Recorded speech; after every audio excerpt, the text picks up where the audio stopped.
Welcome to the project demonstration of bomb and motion detection robot controlling through DTMF mobile phone. So here we have the three features. First feature is we are going to control this robot direction in forward, backward, left, right and stop through the mobile phone Bluetooth. So the Bluetooth command, DTMF. The DTMF commands will be given to this mobile phone which will receive the data, and that will be given as input to this microcontroller PIC16F72 through this DTMF decoder IC.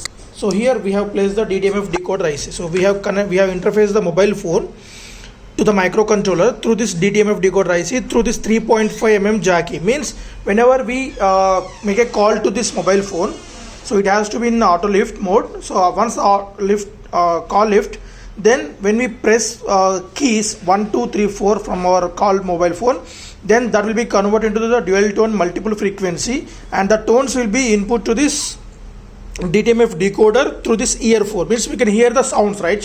When we press 1 2 3, those tones called as dual tone multiple frequency tones.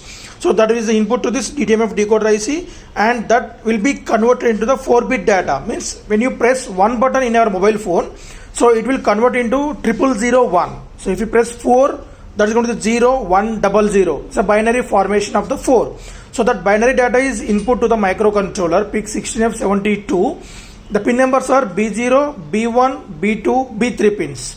So from there we are going to read that which data is high, which data pin is low. So from there we are going to identify the which number was pressed from the called mobile phone. So based on the numbers, we are going to control this robot movement in 4 directions through this L293D motor driver. So here we are using this motor driver to control this 2 DC motors in 4 directions. So forward, backward, left, right.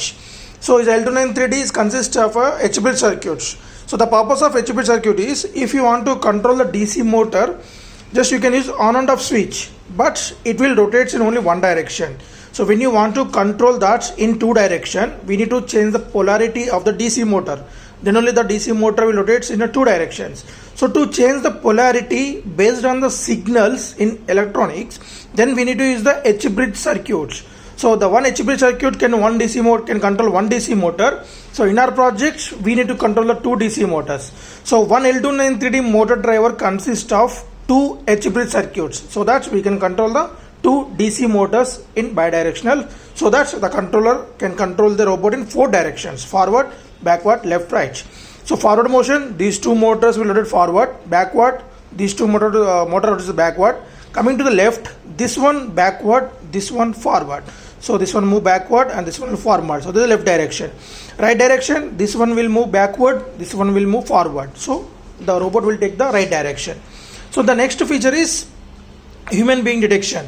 So from this sensor is a motion detection sensor. So we will get the digital output. So that is directly given as input to the buzzer. So we will get the audible alerts whenever the motion detects in front of the robots. And one more sensor is a metal sensor. So this metal sensor will detect the metals based on the inductive principle. So when we place the metals underneath this metal sensor, so we'll get the audible alerts from this buzzer, and this buzzer for the motion detection. So right, let us see the demonstration. I forgot to tell about the L293D motor driver connections to the PIC16F72 is at C0, C1, C2, C3. And as we discussed, DTMF is at B0, B1, B2, B3 pins. So here we are using the 12 volt 1 amp battery to to make the total system working. To recharge that battery, we need to connect this B at this B slot over here. So B to the B, make the connections, and T to the T. Check twice before switch on the power supply to this transformer. So when we switch on this, the transformer will take 230 volts AC inputs and provide us a 12 volts AC outputs, and this regulated power supply board will convert that 12 volts AC to 12 volts constant DC voltage, so which is the main operating voltage to our battery rechargeable. So it will take 6 to 8 hours maximum to be fully charged. So keep in mind, if you utilize the total system, then keep the battery charging for 6 to 8 hours, and after that you can just disconnect the charger and you can off the power supply to this charging circuit. Right, so this is the main on off switch to make the kit execute on off. So here when we are checking the DTMF tones, initially we need to check the DTMF tones whether they are coming from this mobile phone or not. Just make a call to this mobile phone.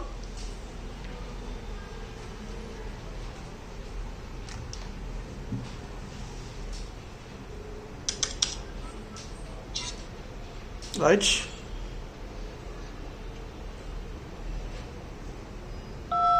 So like that.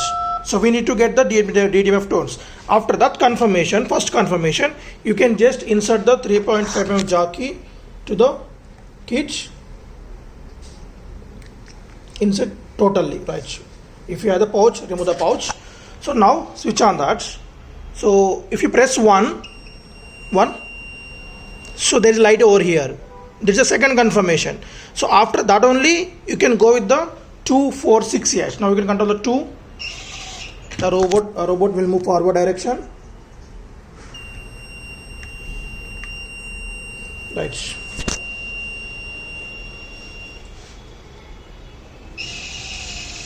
So backward. So left side 4.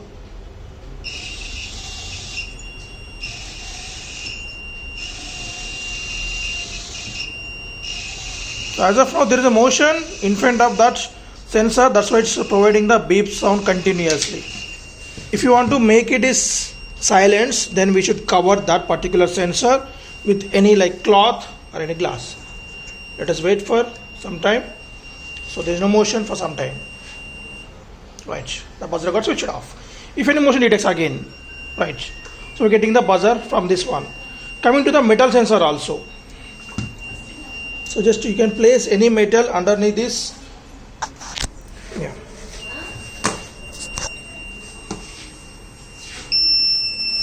So this is a buzzer indication for the metal detection, and this is a buzzer indication for the live human being motion detection from the sensor.